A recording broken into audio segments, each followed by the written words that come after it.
నాటుకోడిని కుక్కర్లో 3 విజిల్స్ వచ్చేంత వరకు ఉడికించుకున్నాను. గ్యాస్ ఆన్ చేసుకుని దాకా పెట్టుకోవాలి. దాకా హీట్ అయిన తర్వాత ఆయిల్ వేసుకోవాలి.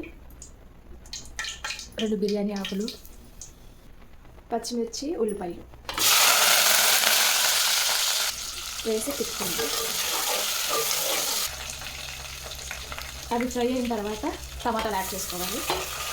యాడ్ చేసుకుని అటు ఇటు తిప్పుకోండి.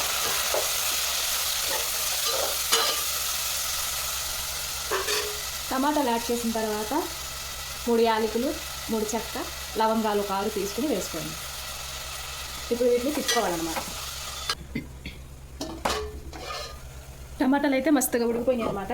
సో నేను కొంచెం ఉప్పు వేసి ఆయిల్ వేసి ఉడికించుకున్నాను అనమాట కుక్కర్లో 4 విజిల్స్ వచ్చేంతవరకు.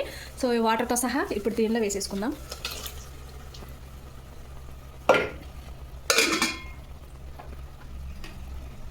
ఇప్పుడు కడిగి పెట్టుకున్న ములక్కాయలు కూడా వేస్తున్నాను అనమాట. ఇది ములక్కాయలు కూడా యాడ్ చేసేస్తున్నాను ఇప్పుడే. ఉడికించాను కాబట్టి చూసి వేసుకోవాలన్నమాట. నేను లైట్గా వేసినట్టుగా వేస్తున్నాను, కొంచెమే వేస్తున్నాను. సో ఉప్పు వేస్తే ములక్కాయ కూడా ఉప్పు లాగిద్ది అనమాట. వేసి తిప్పండి. తిప్పి ఒక 5 మినిట్స్ ఇలా మూత పెట్టి ఉడకనివ్వండి. ఉడికేటప్పుడు 2 స్పూన్స్ అల్లం చిల్లిపాయ పేస్ట్ని యాడ్ చేసుకోండి.